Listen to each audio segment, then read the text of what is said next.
Hi friends, ನಮಸ್ತೆ friends. ಇವತ್ತು shop ಅಲ್ಲಿ ಸ್ಟಿಕಲ್ ಇಲ್ದಿರೋ ಲಿಪ್ಸ್ಟಿಕ್ ತಂದಿದೀವಿ ಫ್ರೆಂಡ್ಸ್. ಇದು ಪ್ರತಿಯೊಬ್ರು ಆರಾಮಾಗಿ ಯೂಸ್ ಮಾಡಬಹುದು. ಇದು ಬಂದು ಹೋಮ್ ಮೇಡ್ ಆಗಿರುತ್ತೆ. ಲಿಪ್ಸ್ಟಿಕ್ ಯೂಸ್ ಮಾಡೋದ್ರಿಂದ ನಿಮ್ಗೆ ಗೊತ್ತು, ನಮಗೂ ಗೊತ್ತು, ಪ್ರತಿಯೊಬ್ಬರಿಗೂ ಲಿಪ್ಸ್ಟಿಕ್ ಇಂದ ಏನ್ ಪ್ರಾಬ್ಲಮ್ ಇದೆ ಅಂತ. ಆ ಒಂದು ರೀಸನ್ ಗೋಸ್ಕರ ಕೆಮಿಕಲ್ ಇಲ್ದಾನೆ ಹೋಮ್ ಮೇಡ್ ಅಲ್ಲಿ ತಯಾರಿಸಿರೋ ಲಿಪ್ಸ್ಟಿಕ್ ಇದು ಬಂದು ತುಂಬಾ ಚೆನ್ನಾಗಿದೆ. ಲಿಪ್ಸ್ಟಿಕ್ ಕಾಜಲ್ ಅಲ್ಲಿ ಕೆಮಿಕಲ್ ಇಲ್ದಿರೋ ಬಂದಿರೋದು ತುಂಬಾ ಇಂಪಾರ್ಟೆಂಟ್ ವಿಷಯ. ನೋಡಿ ಫ್ರೆಂಡ್ಸ್, ಇದು ಬಂದು ಲಿಪ್ಸ್ಟಿಕ್ ಪಿಂಕ್ ಶೇಡ್ ಅಲ್ಲಿ ಇರುತ್ತೆ. ಇದು ಮ್ಯಾಜಿಕ್ ಲಿಪ್ಸ್ಟಿಕ್ ಅಂದ್ರೆ ಲೈಟ್ ಆಗು ತಗೋಬಹುದು, ಡಾರ್ಕ್ ಆಗು ತಗೋಬಹುದು. ನೋಡಿ, ನಾನು ಮಾರ್ನಿಂಗ್ ಹಚ್ಚಿರೋದು ಇನ್ನು ಹೇಗಿದೆ ಅಂತ. ನಾನು ಈಗ ಇದನ್ನೇ ಯೂಸ್ ಮಾಡ್ತಾ ಇರೋದು. ಸುಮಾರು ಈಗ ನಾನು ಆಲ್ರೆಡಿ 120 ಪೀಸಸ್ ಸೇಲ್ ಮಾಡಿದ್ದೀನಿ. ಇದು ಒಂದು ನಮ್ಮ ಜನಕ್ಕೆ ಯೂಸ್ಫುಲ್ ಆಗ್ಲಿ, ಕೆಮಿಕಲ್ ಇಲ್ದಿರೋ ಲಿಪ್ಸ್ಟಿಕ್ ಯೂಸ್ ಮಾಡ್ಲಿ ಅನ್ನೋ ಒಂದು ಕಾರಣಕ್ಕೆ ವಿಡಿಯೋ ಮಾಡ್ತಾ ಇದ್ದೀನಿ.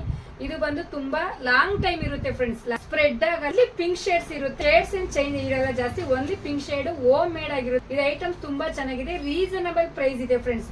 ಇದು ಕೂಡ ಅಷ್ಟೇ, ಕಾಜಲ್ ತುಂಬಾ ಇಂಪಾರ್ಟೆಂಟ್. ಯಾಕಂದ್ರೆ ಕೆಮಿಕಲ್ ಇಲ್ದಿರೋ ಕಾಜಲ್ ಬಂದು ನಾವು ಕಣ್ಣಿಗೆಲ್ಲ ಕೆಮಿಕಲ್ ಅದು ಇದು ಬಂದು ಸ್ವಲ್ಪ ಪ್ರಾಬ್ಲಮ್ ಆಗುತ್ತೆ ಅನ್ನೋ ಒಂದು ಕಾರಣಕ್ಕೆ ಹೋಮ್ ಮೇಡ್ ಅಲ್ಲಿ ರೆಡಿ ಆಗಿರೋ ಕೆಮಿಕಲ್ ಫ್ರೀ ಕಾಜಲ್ ಇದು ಅಷ್ಟೇ ಕೂಡ ಸ್ಪ್ರೆಡ್ ಆಗಲ್ಲ. ನಮ್ಗೆ ಕಣ್ ಕೆಳಗಡೆ ಎಲ್ಲ ಸ್ಪ್ರೆಡ್ ಆಗಲ್ಲ. ಸ್ಪ್ರೆಡ್ ಆಯ್ತು ಅಂದ್ರೆ ಬ್ಲಾಕ್ ಸರ್ಕಲ್ ಆಗೋ ಬರೋ ಚಾನ್ಸಸ್ ಇರುತ್ತೆ, ಮುಖ ಎಲ್ಲ ಕಪ್ಪುಗಾಗುತ್ತೆ. ಬಟ್ ಆದ್ರೆ ಇದು 24 ಅವರ್ಸ್ ನಾನು ಗ್ಯಾರಂಟಿ ಕೊಡ್ತೀನಿ, ಸ್ಪ್ರೆಡ್ ಆಗಲ್ಲ. ಐಟಮ್ಸ್ ತುಂಬಾ ಚೆನ್ನಾಗಿದೆ. ಇದು ಕೆಮಿಕಲ್ ಫ್ರೀ ಲಿಪ್ಸ್ಟಿಕ್ ಕಾಜಲ್ ನಾನು ಪರ್ಚೇಸ್ ಇದ್ದೀನಿ. ಪ್ರತಿಯೊಬ್ರು ಈ ವಿಡಿಯೋ ನೋಡೋದು ಅವಶ್ಯಕತೆ ಇರೋ ತಗೊಳ್ಳಿ. Thank you.